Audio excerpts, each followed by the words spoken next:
Hello, this is Dimitri, cryptoparadise.consulting. Very glad to be with you for this session number 3 of our 5-session program called UNBANK YOURSELF. So today we're going to talk about the Bitcoin that becomes reality. After we had session number 1, which was the financial system and the 2008 crisis. Session number 2 was the invention of Bitcoin by Satoshi Nakamoto. And today, session number 3 is how the first exchange platforms made it become reality for Bitcoin. So what we have today is to explain how from something that was only a geek game on internet, Bitcoin was absolutely nothing for about more than a year. It started to change when in 2010 the first big real platform which decided to give the opportunity to any participant to buy or sell Bitcoin against fiat currency, was MTGOX, which was a Japanese exchange platform. At the beginning, MTGOX, I think, was doing some other business, but jumped into this Bitcoin sphere.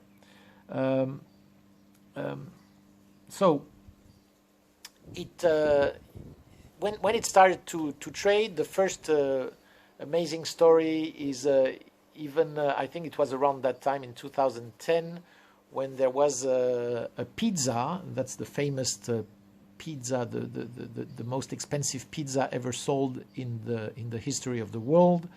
Was a pizza that was sold 10,000 Bitcoin. To some guy who was ready to pay, not to pay actually. He bought that pizza for 10,000 bitcoins, which had no price actually. So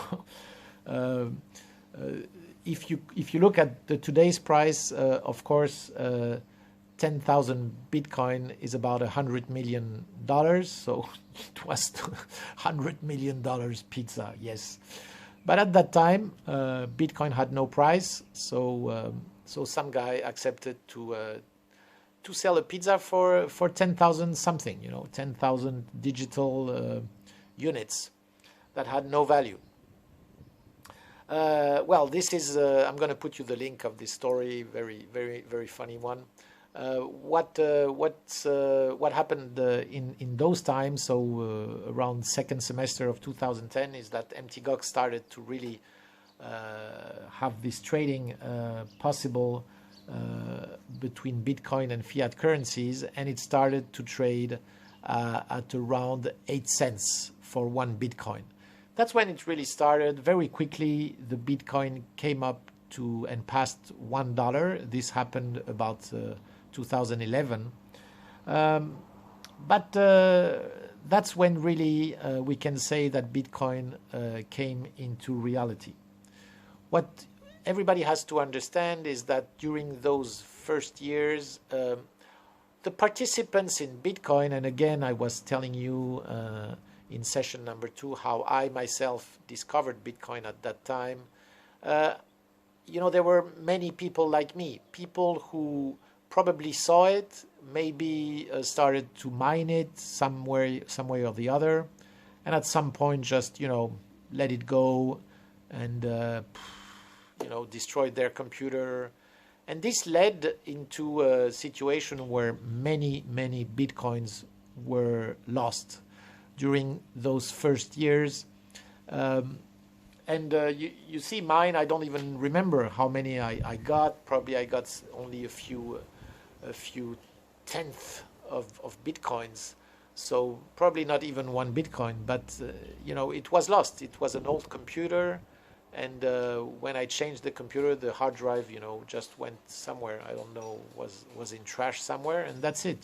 Bitcoin are lost.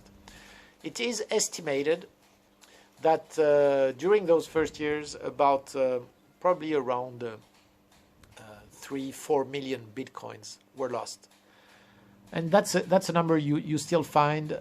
It's a guess, of course, but today that's what we hear, is that probably around that number of bitcoins are definitely lost. So the private keys are not owned anymore by anybody, so it is impossible to just recover them. So you see now how the maximum supply of Bitcoin, which will be 21 million, if you even take out those lost Bitcoins that are lost forever, you have a supply actually which is much lower, probably 17, 18 million maximum. So that also shows you that the number of Bitcoin is very low compared to the potential number of people using it. So this is very important to understand how Bitcoins were lost.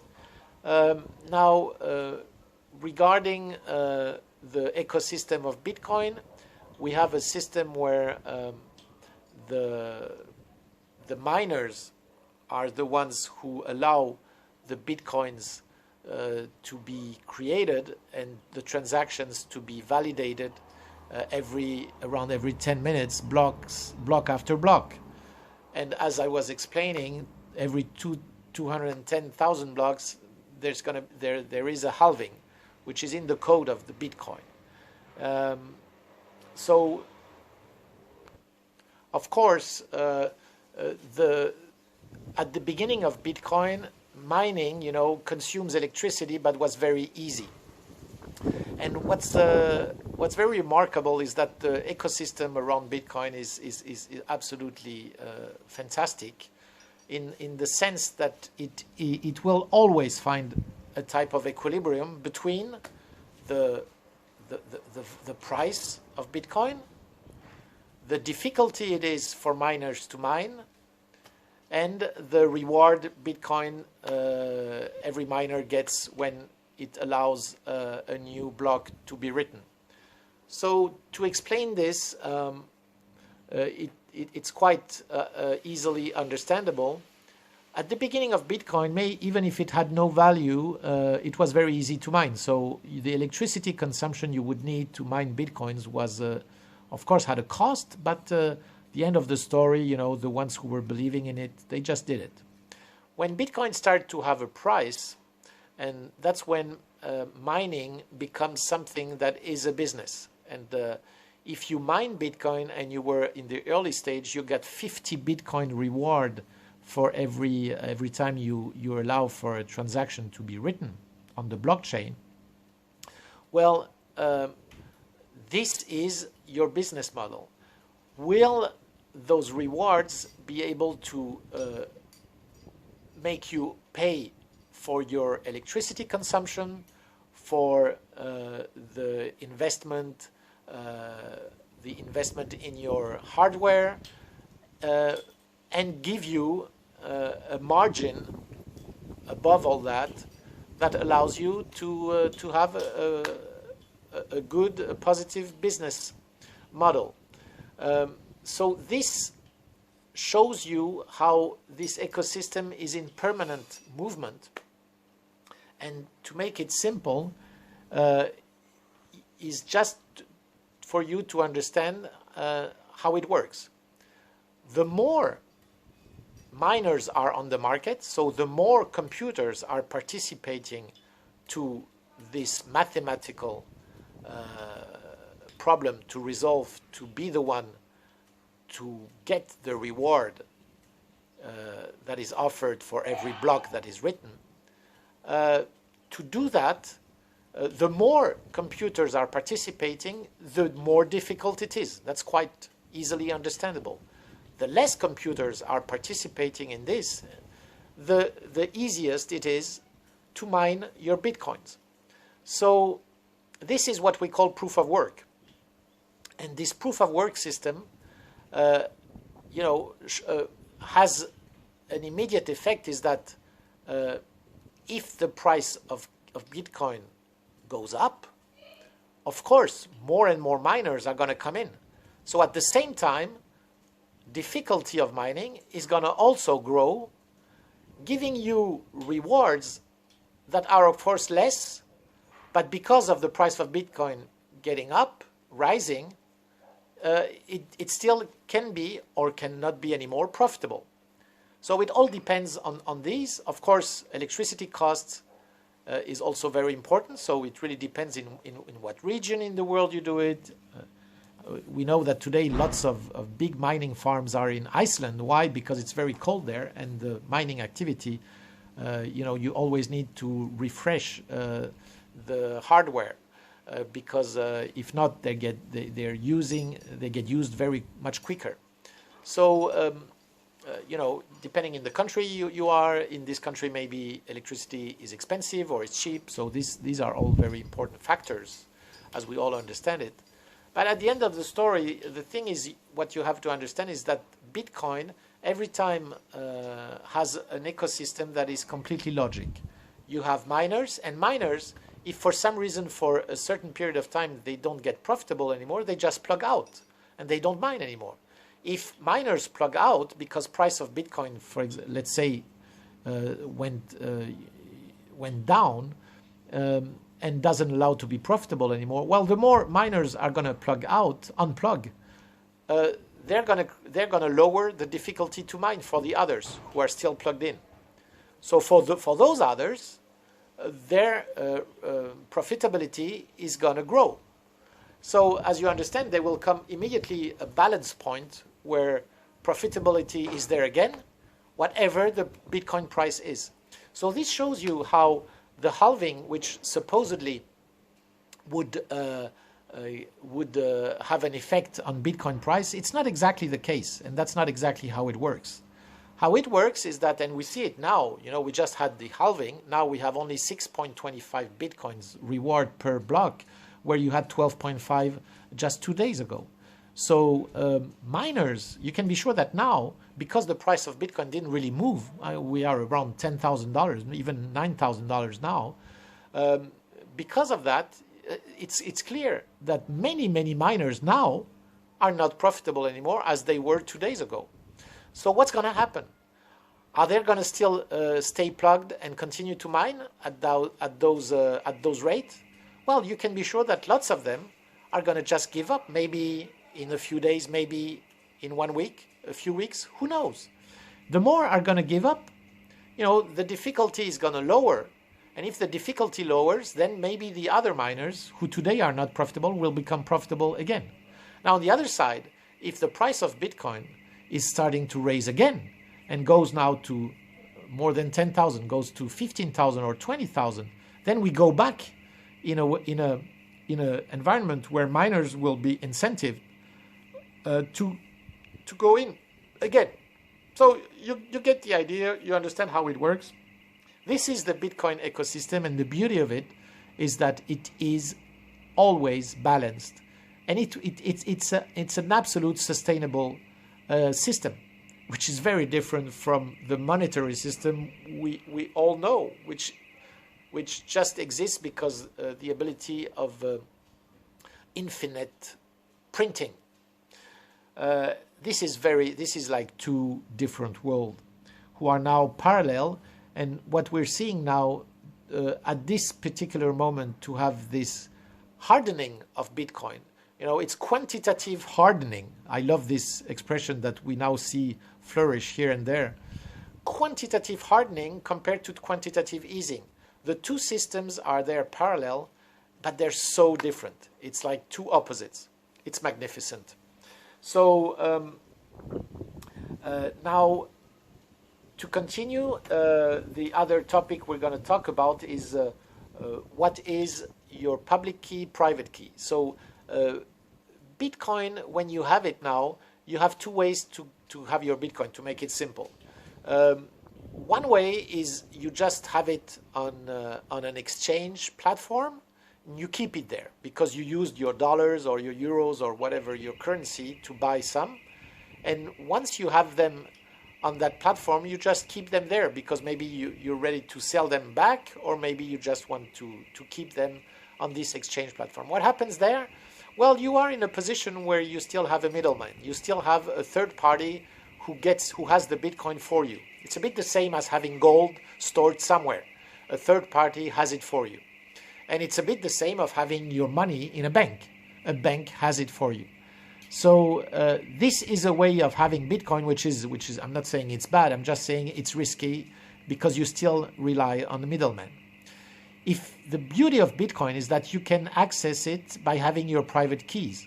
If you have your private key, this means that the Bitcoin really belongs to you directly, and no middleman is involved anymore.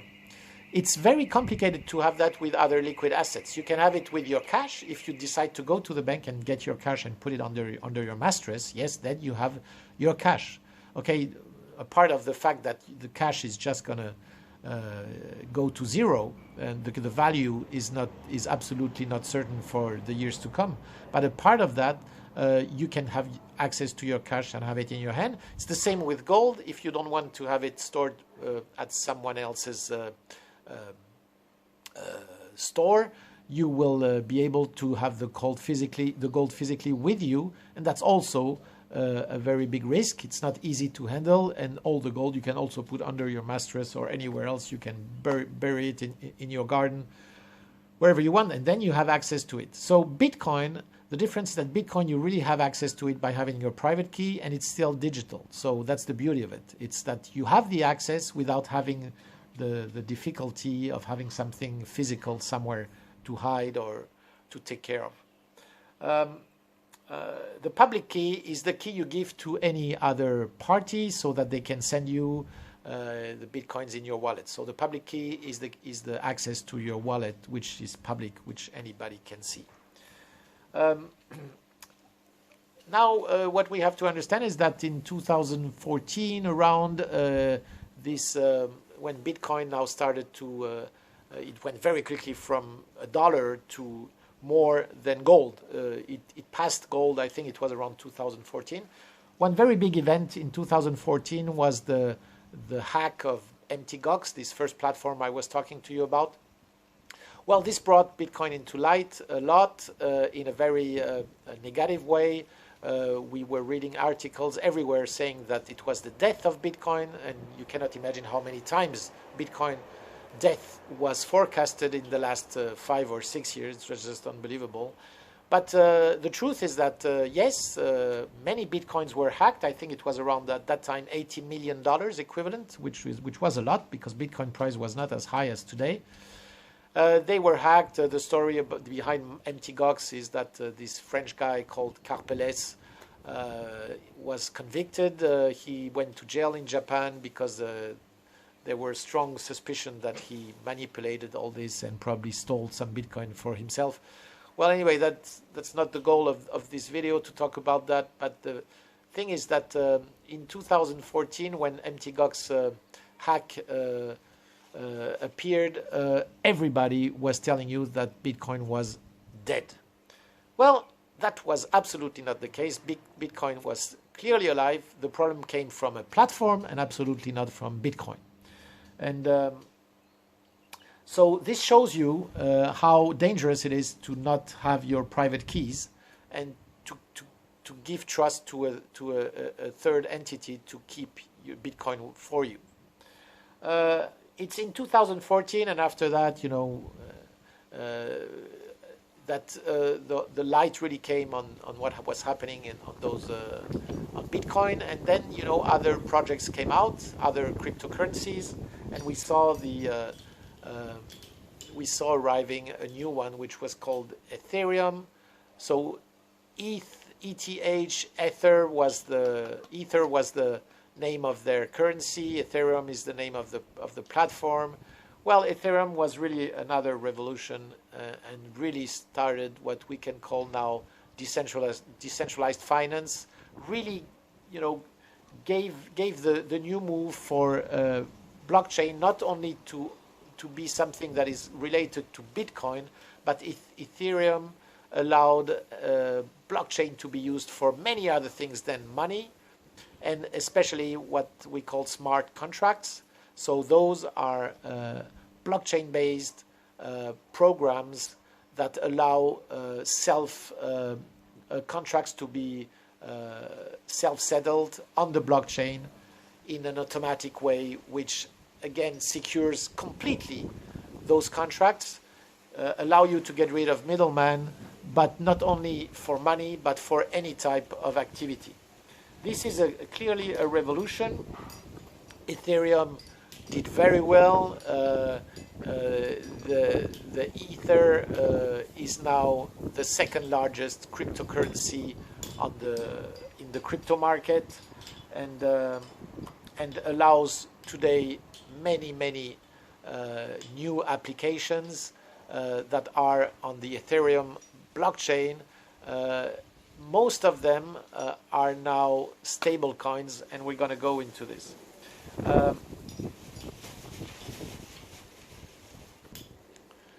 In those years, 2015, 2016,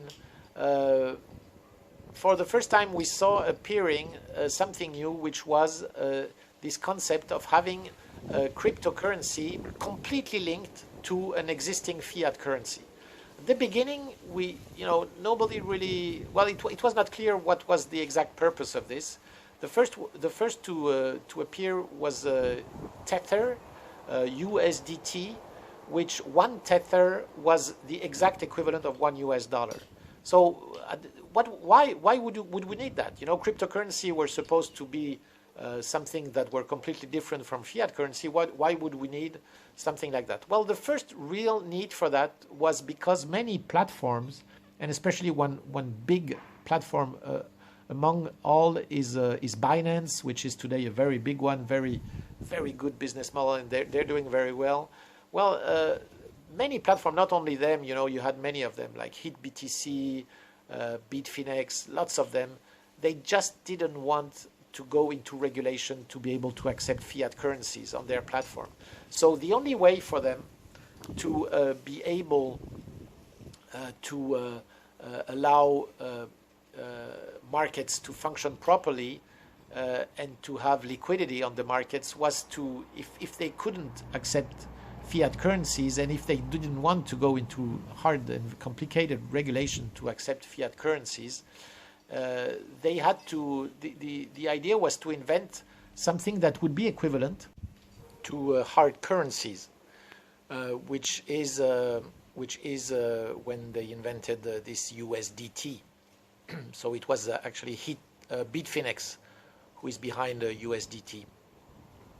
So these stable coins are now major players on the crypto market, as it really gives markets all the liquidity needed, and many platforms are now using those stable coins to allow market participants to just come in and very easily exchange those stable coins, which are crypto assets, against any cryptocurrency very easily on the market.